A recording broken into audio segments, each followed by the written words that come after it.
welcome back. I'm here today with Eloise. How are you? Yeah, I'm good, thank you. How are you, Emily? I'm good, thank you. So give us a background in your running, kind of your running journey up to, doing the Spine Challenger North. Oh, okay. It doesn't actually go back a very long way. I hated all sport at school.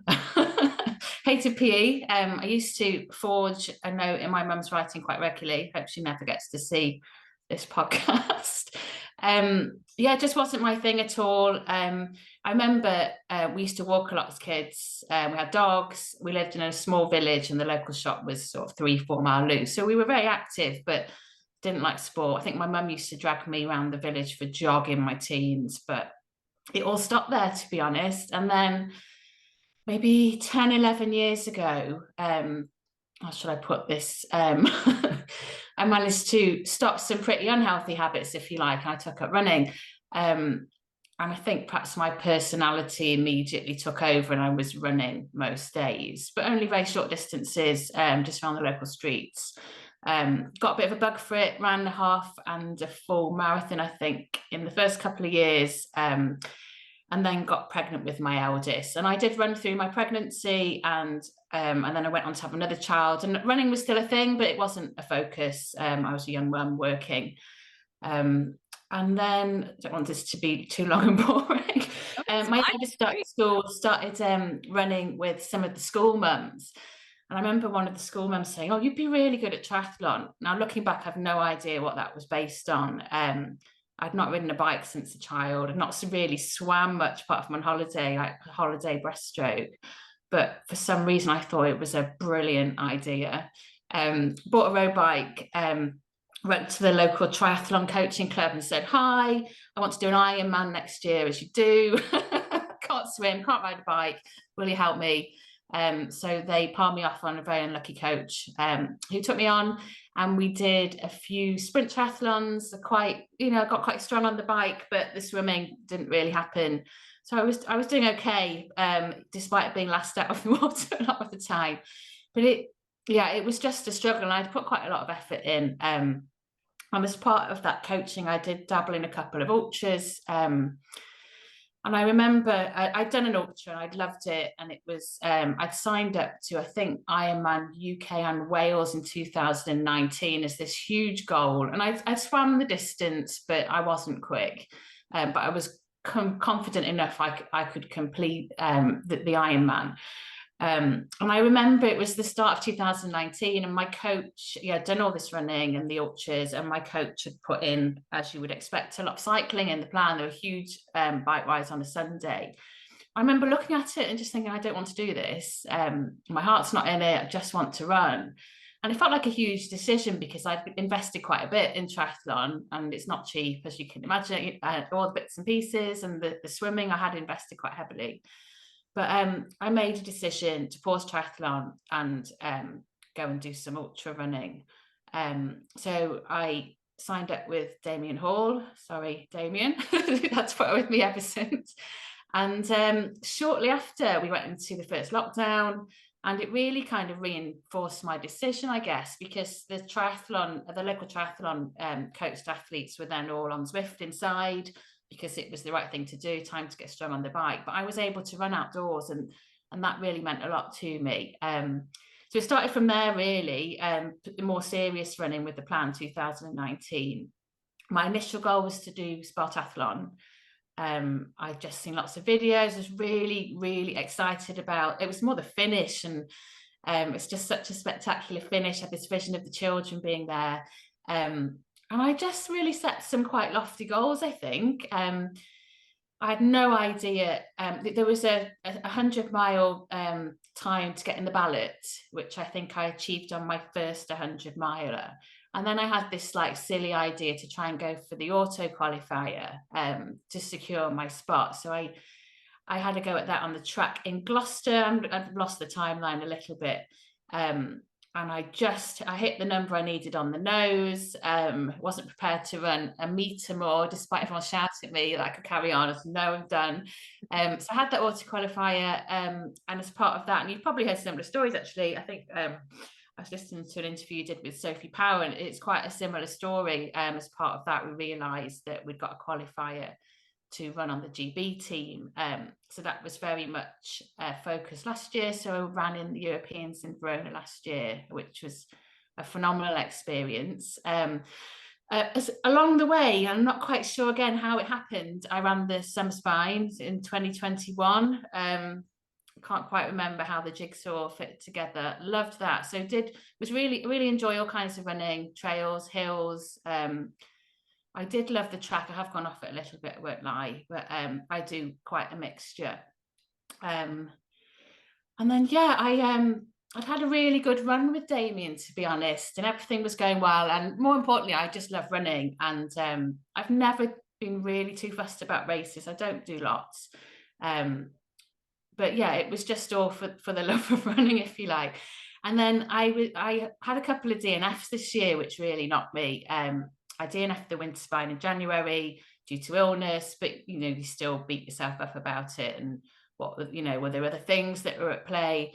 And then I had another DNF at Crawley in April, where I was going for a qualifier for Worlds in December. And to be honest, I think I just put far too much pressure on myself. And it was a real eye-opener, actually, because that's not why I run. And I'd almost removed all of that joy from it. It was all about numbers and competition and distance. So am I rambling on too much? No, this is amazing. Keep going. I'll try and conclude.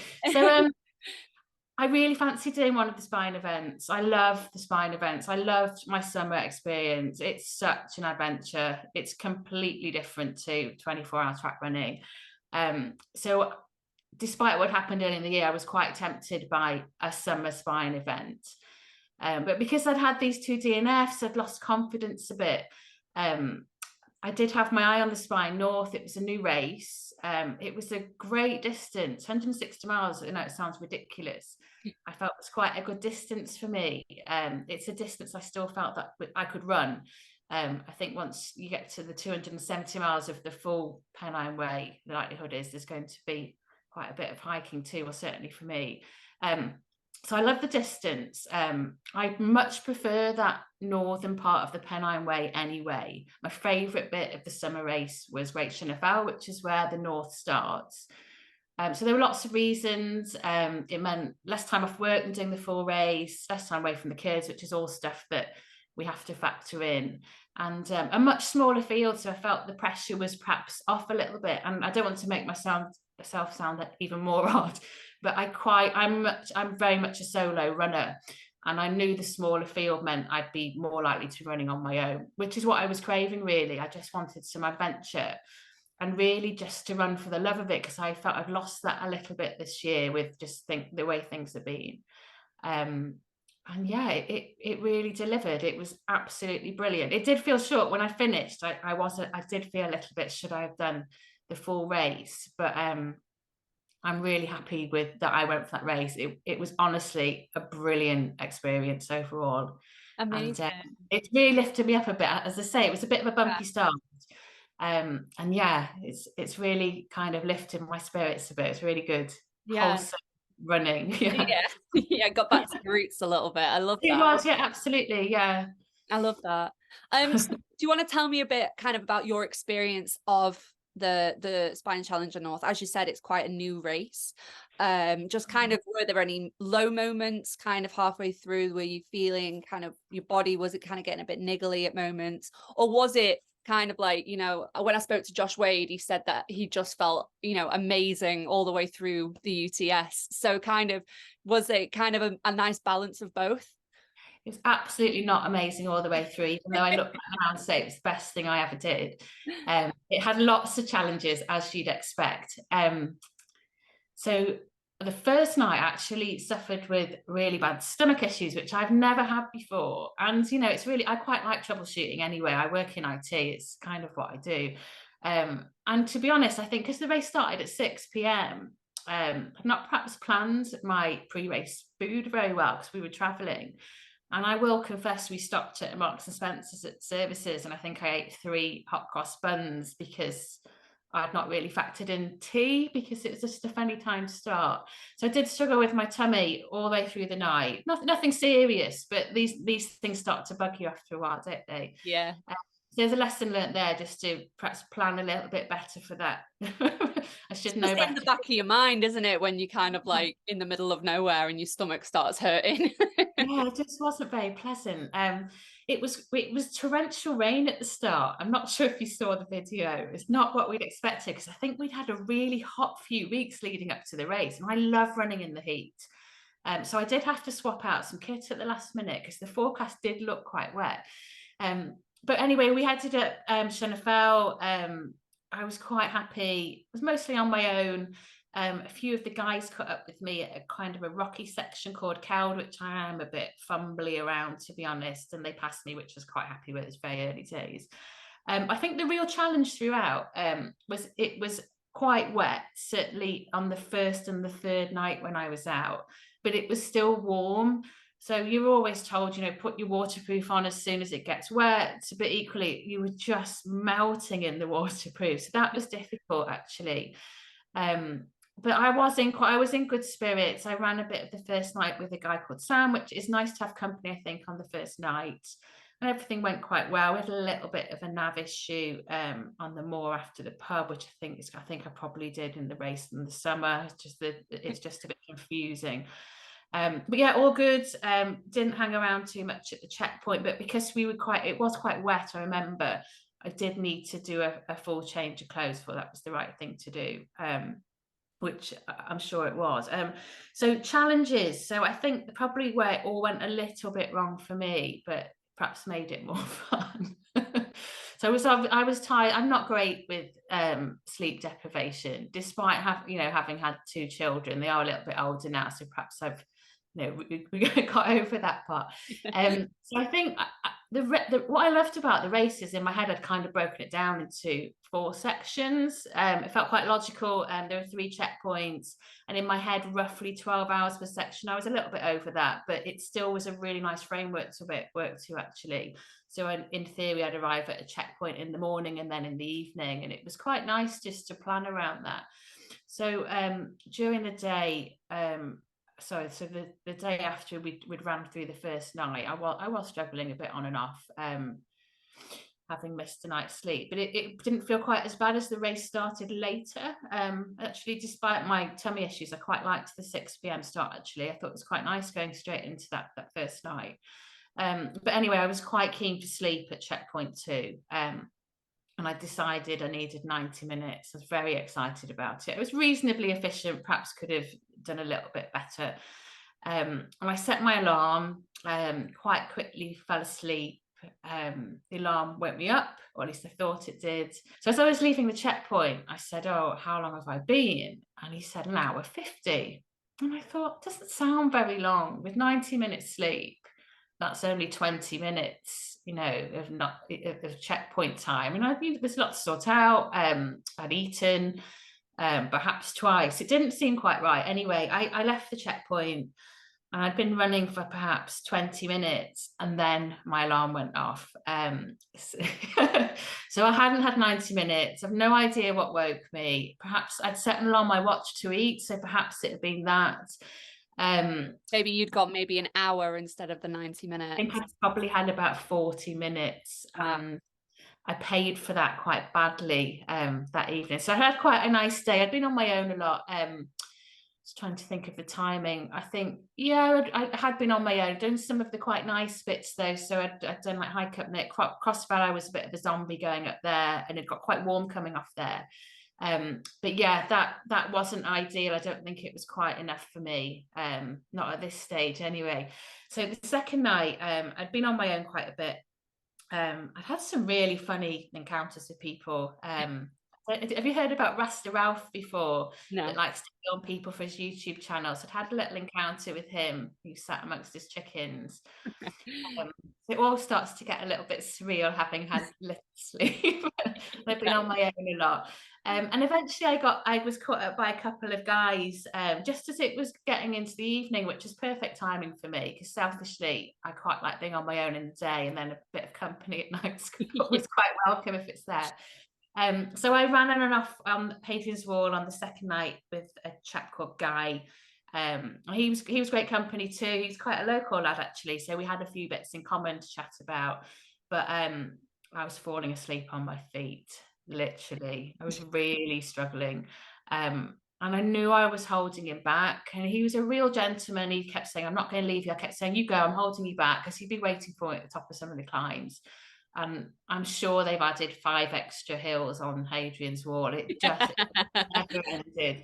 And I was almost swaying. I tried caffeine, everything. I was just falling asleep.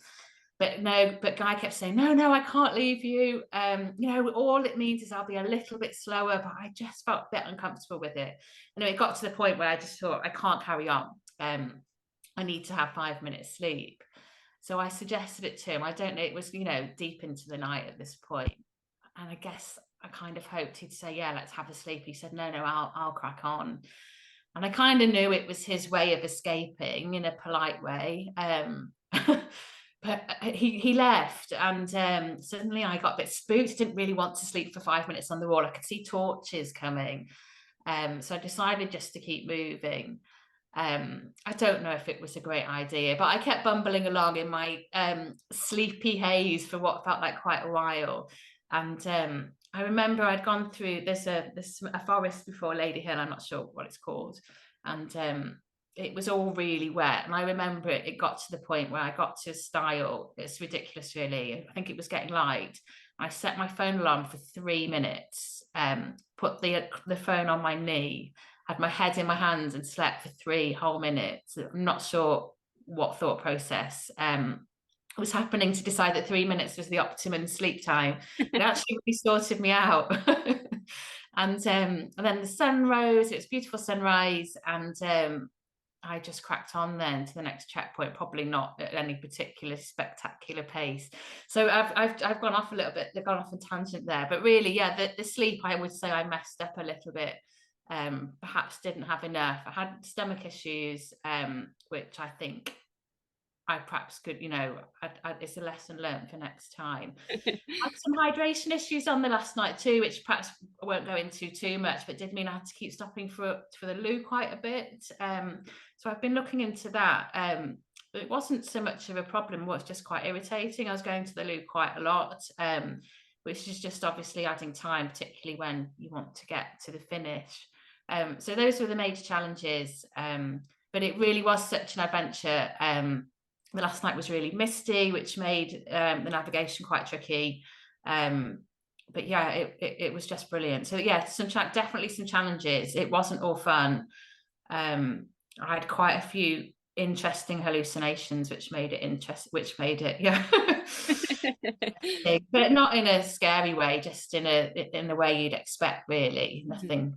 So how did it feel, kind of, that last maybe last 5K?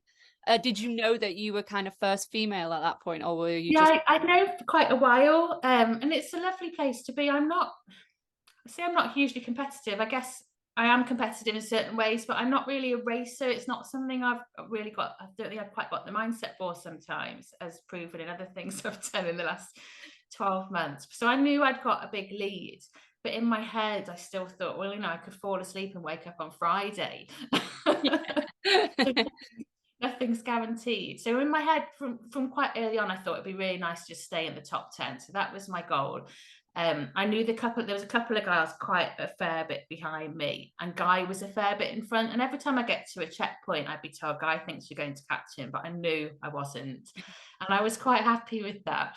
But yeah, the last night on the Cheviot, it was really misty. I was quite happy. Didn't see anybody. It seemed to stay light until really late. It was light until like 11 p.m.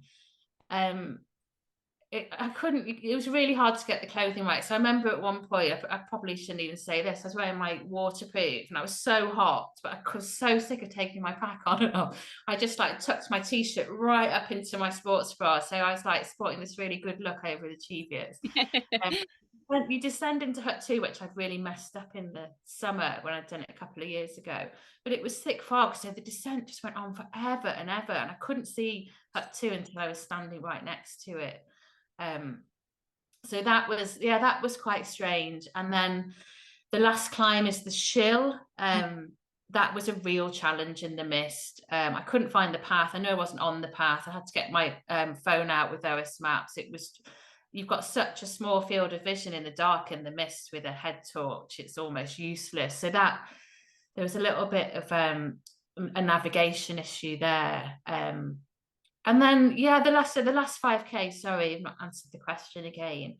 I think everyone that runs the full spine, or even, these shorter ones, the last probably 7 miles goes on forever. It's quite runnable. I think it's about the last 7 miles, perhaps 5 miles. It feels quite runnable and that you should be running, but both times I've done it, I've not been able to run it all. It's been very run walk.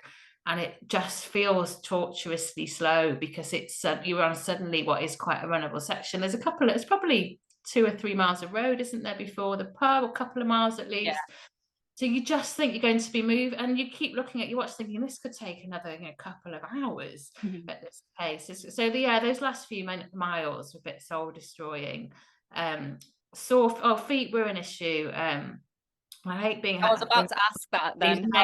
Things I hate focusing on the negatives because it was so wet, and obviously we'd had such a dry few weeks, and we'd all, I guess, made our footwear decisions. And I had started off in waterproof socks, just on a whim, really, because I don't think it was even wet in the morning of the race. It was torrential by the start, but to be honest, that passed in 10 minutes. That was the worst it was for me, is at the very start. So my feet were not good at all. Which I think a lot of people would say the same. I wish I'd taken more waterproof socks. I kept them on after the first checkpoint. Probably shouldn't have done, really. But I took the risk. I just changed like my inner socks. And then after that, people said to me, I noticed you wearing lots of different socks on photos. I had to have my emergency socks on the Cheviot's. But we were having a giggle when I got back because I don't know if you know, I think last winter they added 2 hypodermic needles to the mandatory spine kit list. And quite a few people just were a bit, why do we need those? We'll never use those. And obviously they're nothing to carry. It was more of a question of why. I was quite proud to admit when I got to the finish that I had to use one of my needles to sort my feet out. So there's a steep, slippery climb onto the Cheviot, and I did have to stop and sort my feet out. And it was okay. It wasn't terrible, but it wasn't good. I thought they were awful. The volunteers said they weren't too bad at all. I was a bit disappointed that they didn't get a bit more attention. So feet was a problem because it was really damp. Everywhere was damp. I guess it's hard to gauge, isn't it? Did that dampness kind of affect your nutrition as well? Because you're carrying so much stuff and you're maybe carrying the food. Was the food getting wet and that kind of affected that a little bit? No, I do use a lot of gel. So in the main race, I use lots of flapjacks and bagels. So I had that as well. But this time around, I did opt for the gels more, actually. I didn't really fancy the flapjacks, which is annoying because they're quite heavy. And I was them a lot. I just didn't really fancy them. And I was trying the pouches. Don't think I had any of those. It's very much using gels and Mountain Fuel drink, which I really like, actually. And then I'd have like a Marmite bagel during the day. And then I'd always make sure I had the big meals at the checkpoint. And I did think it was a little bit easier to manage over the 160-mile distance. I think I was doing the 270 again, you definitely want more food. And then the wet could become an issue. Something that was, I didn't really factor in. So I started with the waist pack. You've probably seen a lot of people with the vest and the pack and all my food in around my tummy. And when I had a tummy ache the first night and it didn't really go at the checkpoint, I just got rid of the waist pack. I left it at the checkpoint and stuffed all the food in my vest. It actually did fit okay. I don't know, it sort of made me question why I even had this waist pack on. So I aborted that, and it was a really good decision because obviously the less you've got to wear, the better, really. Food, I think, is so unpredictable. I train with all kinds of different things. every race I've done, really, ever. I've always wanted something a little bit different. I quite enjoyed some peanuts on the last night. I was always quite keen to get some coffee at every checkpoint if there was coffee on offer. Love coffee. Yeah, all about the coffee. Well, speaking of coffee, on the set, I think the hut one, I asked for a coffee, and another piece of mandatory kit is you have to take a cup now. It has to be, it can't be collapsible, so everyone ends up, I guess, with these metal cups. I don't know if you've ever tried to make a drinking one, but the cup, you can't drink out the cup because it's so hot, despite the liquid being in the cup being lukewarm. So it was an absolute disaster. And whenever I'd get a coffee in, I could never drink it. So at Hut One, I asked for a beaker of coffee.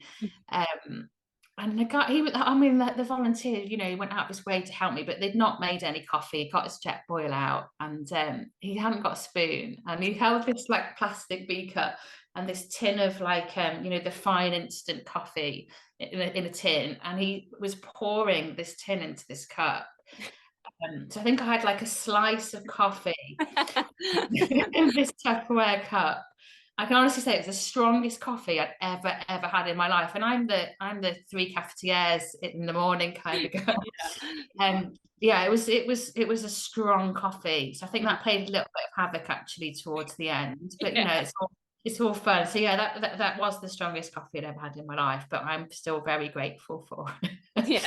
It probably helped. Yeah, amazing. So you are a mum. How did your training around being a mum kind of go? What do your children think about your amazing win? And why do you think other mums should kind of get into long distance running? Well, that's very difficult. The children definitely love it. I often feel guilty, and it's not easy. I don't think we're all cut out to do. You have to be quite dedicated. I work full time as well, which I think is probably the main challenge. So I've got quite a demanding job. I'm home based, so I can do the school run, which means a lot to me.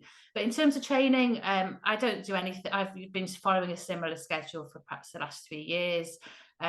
I get up early, and I try and train and get back ideally before the kids are up, or at least in time to do the school run. I do that most days in the week. Occasionally treat myself to going a little bit later. My husband will take them, but it's quite important to me because you do blink, and they are very little for such a short time. But the weekend, my kids are now of an age where they've got their own sporting hobbies. My husband coaches my daughter's football team, so they all go off and do football on a Saturday, and I would generally do my long run then. So it feels a little bit, there's less guilt there than perhaps there has been in the past. So yeah, things have really started to take shape. But there's been times where I felt like I've perhaps not been a very good mum. It's hard, isn't it? And I don't want to, I'm sure lots of us are in the same position. It's a challenge. I go to bed early every night, probably in bed for 9. I have very little not much of a social life because my priority is the kids and my running, and there's very little room for anything else really. So yeah, it's had its moments. Last year when I was training for the champs, there were times where I just felt not so much the training, but I was just so mentally focused on everything. Perhaps I felt like I was being a bit neglectful, and I've often sat down with the children and said, do you want me to stop this? I can do less of this. We can, I cannot do any races, and they always say, please don't stop, mum. And they say, oh, please don't stop. My daughter's in tears. Oh, please don't stop. We love you running. It's nice that it means something to them. They came to the champs last year in Verona. I took them out of school for the first time. It's just a couple of days at the start of September, and so they were part of that, and that felt a bit like payback really for the training. And they had a wild time, a couple of days in Italy, and they got to wave the flag and cheer us on. And then they were asked to stand up in the school assembly when they got back. And I think these things really mean a lot to them. And I like them to see that. And my daughter's studying for 11 plus at the moment, and she's doing great things with her football. And I hope that it's good for them to see that if you know, you really put the effort into something and you really love something and you work hard at it, then that's what brings the results. So I'm not the best mum, but you know, who is? But Yeah. I constantly try to get the balance right. And I'll quite often do a long run. You know, I do a longish run on a Sunday quite often, and I'll come home and I might be tired, but I will still be straight out with the children, and we might walk around town and maybe have some cake and go on the park. Yeah. I do try and get the balance right, and occasionally it all catches up with me. I just feel really tired, but So are they going yeah. to be, you are going to you're in the next championships, aren't you? You've got your GB place for this year as well. Yeah, How that does was that just feel? that was just the icing on the cake. I was really buzzing after the race. It was just brilliant, honestly. And like even getting back to the pub at the end, and having like we had so much banter with the volunteers. They were really taking the mick out of my poor sleep deprived state. I was still hallucinating, asking them to move ornaments, and we were just mucking around, and it was just such fun. Didn't even consider going to bed. We were just sitting around chatting. But yeah, I left there feeling really happy. It was just how I wanted it to be. And I'd messaged the team manager with my results because he did want to understand how I'd got on. And at that point in time, I was non-travelling reserve. So we knew there was a chance I could be called up. But to be honest, I thought it was quite unlikely because of everything I'd heard. And UKA had agreed to let me do Spartathlon instead. So the timing wasn't great. I'd booked a place at Spartathlon, and I told the kids they were going on holiday to Greece. And I was going to do that Spartathlon dream. But they did say on the provision that if we call you up, that you would be prepared to drop out of the race. And, you know, I knew I'd have to forfeit the race fee, but for, you know, instead do a race in Taiwan, which is, you know, just as exciting, if not more. So I wasn't expecting anything at all. Got back, obviously still a bit messy, and then got an email to say that on the back of my performance at Spine, I'd been promoted to the team. And it was honestly, it was just brilliant. I really wanted to do Worlds. I really wanted to do Europeans and Worlds. And I was deeply disappointed how my race at Crawley went in April, because the training had been really good. Usually I have a few issues in training and I'm not confident and it goes well. But this time everything had gone really well, and the race was a bit the shambles really for me. So I had been disappointed, but I'd managed to refocus on Spartathlon. But then I thought I was kind of over it all. But as soon as I got the email, I knew it was really what I wanted. And the other good thing is it's not until December, so I can have a little bit of time off. I've done quite a bit in the last 3 years, I would say. And I probably am due just a bit of a quieter summer. I've got some adventures planned with friends. I'm doing some pacing some friends on some of their races. And yeah, just having some sort of more chilled running for the summer, and then really start the training anger perhaps towards the end of the summer. But it was just brilliant. It was such a week for me. It's really nice. Amazing. Really Well, thank you very much for coming on with me today. I've really, really appreciated talking to you. Oh, thank you, Emily. I hope I haven't bumbled about too much.